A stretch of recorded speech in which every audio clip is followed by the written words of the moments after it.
Pinuntahan si Dahlia ng lalaki nitong si Nick sa bahay naman ni Julia upang makipagbombahan, kaya nakiusap si Dahlia kay Julia na mabilis lang naman daw sila ni Nick magbabakbakan. Ngunit habang nagaganap ang bombahan ng dalawa, hindi naiwasan ni Julia na pakinggan ang mga nangyayari, kaya sa kalagitnaan ng kasarapan nakaramdam na rin si Julia ng init ng katawan, dahil doon nagawa na rin itong magsariling sikap gamit ang mga kamay, subalit dahil sa ingay nito maririnig tuloy siya ni Dahlia at nang makita siya nito lubos ang pagkadismaya sa kanya.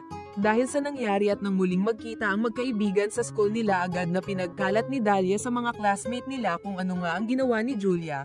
Subalit biglang dumating ang kanilang professor na si Sir Lopez at sinabihan ng mga kababaihan niyang student na bawal raw sa klase niya ang mayroong mga makeup. Kaya binigyan sila ng 5 minuto para maghilamos ng mga mukha nila. Bagaman strict na professor si Mr. Lopez, ngunit bet ito ni Dahlia na matikman dahil hot naman daw. Sir Lopez ka pala ha? Hi! Yan ang kailangan ko. Gusto ko yung boses niya. One time, nag-fail ako sa exam. Inimagine ko na tatayo siya sa tabi ko. Ay! Sumunod noon mayroon namang bagong transfer na magiging classmate ng magkaibigan na mukhang Japanese na nagngangalang Nessa. Ngunit agad na nagsabi si Nessa na pupunta lang raw sana siya ng clinic pero hindi pa nito alam kung saan ang clinic. Kaya nagsabi si Dahlia na sasamahan niya na lang daw si Nessa upang dalhin ito doon. Matapos noon ikinwento ni Dahlia kay Julia na sobrang common daw ng personality nila ni Nessa. Gaya na lamang ng pagiging pilya nito at mayroon ring mga kababalaghan na ginagawa. Ang totoo pa raw ay mayroong sekretong account si Nessa na kung saan doon pinapadala sa kanya ang mga maseselang larawan ng mga lalaking nakakausap niya. Bukod pa roon minsan na rin daw pumatol si Nessa sa medyo matandang lalaking tutor nito at nakikipagbombahan rin siya dito. Ngunit nahuli sila ng kasambahay nito, kaya nang malaman ng mother ni Nessa ang kalokohan nito agad siya nitong dinala sa abroad para hindi mabuntis ng lalaki niya. May minsan nagkaroon ng pagkakataon na nakapag-usap na rin ang tatlo. Pabirong sabi agad ni Dahlia kay Julia na hindi rin naman ito makaka-relate sa usapan nila ni Nessa dahil inosente pa ito at berhen pa raw. Sinabi naman ni Julia na hindi na raw ito inosente dahil minsan na rin siyang nagkaroon ng nobyo at may nangyari na sa kanila. Habang nagbiro din naman si Nessa at inamin na gusto niya rin daw si Mr. Lopez at nais niya itong matikman dahil mahilig nga siya sa older man. Nagsabi naman si Dahlia kay Nessa na kung gusto raw talaga nito makuha at masolo si Mr. Lopez ay dapat ibagsak nito ang quiz nila, upang sa ganoon kakausapin siya nito ng silang dalawa lang at alam nyo na ang kasunod na mangyayari noon. Kaya gaya nga ng plano nagpabagsak nga sa quiz si Nessa at dahil doon ay gusto na siyang makausap ni Mr. Lopez sa office nito. Napag-usapan naman ng magkaibigan ang tungkol sa kung ano na nga ba nangyayari sa pag-uusap ni Mr. Lopez at Nessa. Nag-imagine naman si Dahlia na baka raw mayroon ng kababalaghan ang nangyayari sa dalawa, gaya na lamang ng mga wild na gawain ng isang lalaki at babae. Sumuhin ka sa akin pauwi.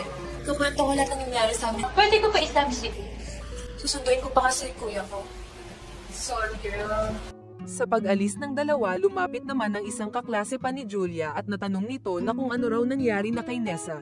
Sambit naman ni Julia na feeling niya raw ay mayroon ng something na nangyayari kina Nessa at Mr. Lopez dahil mahilig nga raw sa older man si Nessa.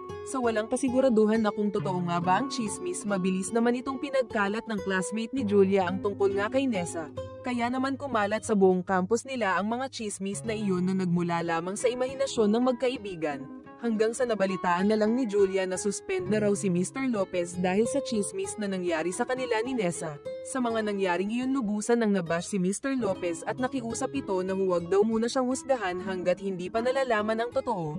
Dahil sa maling chismis na iyon ni Julia kaya napahamak si Mr. Lopez at isang desisyon ng kanyang ginawa para maitama ang pagkakamali. At ito ay sa pamamagitan na gumawa ng video si Julia at umamin siya doon na walang kasalanan si Mr. Lopez. Dahil sa maling chismis na iyon ni Julia kaya ito ay nasuspend sa kanilang school.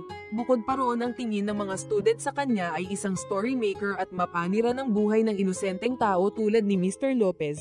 Subalit ang matalik niya ring kaibigan na si Dahlia ay labis rin ang naging galit sa kanya hanggang sa sinabihan pa siya nito ng masasamang salita na tila ba hindi tunay na kaibigan.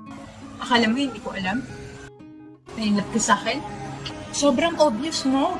Hello? Talia, sandali. Hindi ko kailangan ng friendship mo. Leave me alone.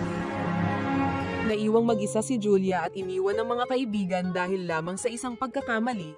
Subalit dumating naman doon si Mr. Lopez at nagpasalamat kay Julia dahil nilinis nito ang pangalan niya.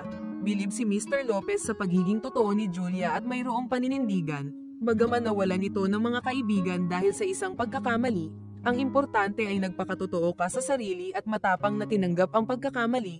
Lesson learned mga kamisteryo.